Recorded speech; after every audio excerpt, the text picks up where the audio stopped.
Now, 7 police officers involved in the investigation of widespread child sex abuse in Rochdale will not face any disciplinary action, despite a report identifying failures in their handling of the investigation.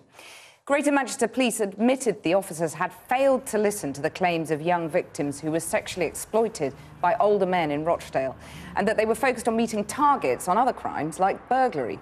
The report says the force failed to recognise the size, gravity and extent of the abuse.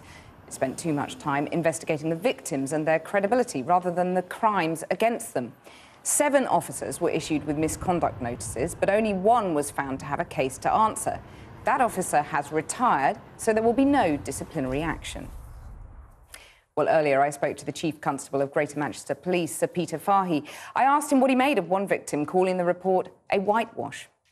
And I absolutely understand why people are angry about this, but the fact is, while individual officers and indeed social workers made mistakes, it was within a wider system that had significant weaknesses. And my concern is, sadly, some of those weaknesses are still there. But when you look at those individual officers, one officer, it was found, did have a case to answer, but he was allowed to retire. A second officer failed to serve an abduction notice on the leader of a gang who preyed on girls. A third was criticised for yawning while interviewing girl A, and yet they got away with being spoken to. Why? Well, no, in our system that is treated pretty seriously because at the end of the day it is part of a misconduct investigation, but I come back to it, this was independently supervised and that the IPCC supported our decision.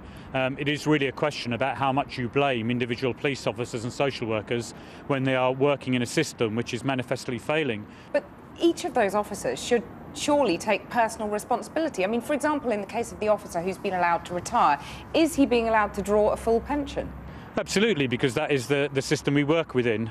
You know, we can only work within the system laid down by Parliament. The rules have been changed. Is it appropriate, though? Shouldn't individual police officers take personal responsibility? Well, I'm sure that they do, but there is this question about, are you going to blame and castigate individual police officers and indeed social workers when they're operating in a system with wide failings where it had just been accepted that large numbers of young people went missing from care and from their families, and when the conviction rate in the court system is still so very low. I personally don't think it is right to just concentrate on individual officers in that case. Well, how do you address those failings, given that the Rochdale MP, Simon Danczuk, says that there are still deep problems in Greater Manchester Police, that the culture hasn't changed sufficiently?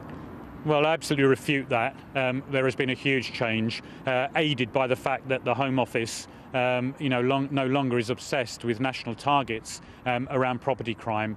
So there has been a huge difference, and the fact is we have people now travelling from across the country to come to Rochdale to look at the great interagency working that is carrying out there. But what I would agree with is that we've not solved the problem. The whistleblower, the former detective Margaret Oliver, says that there are offenders out there walking the streets. You know who they are, they've been named by the victims.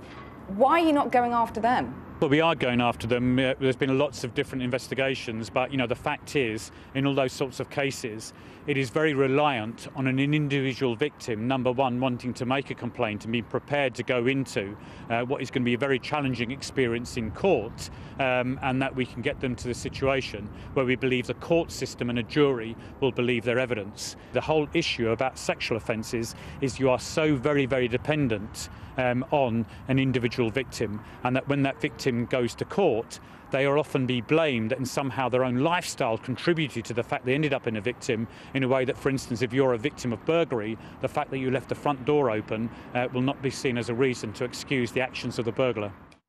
The Chief Constable of Greater Manchester Police, Sir Peter Fahey, talking to me earlier. Krish.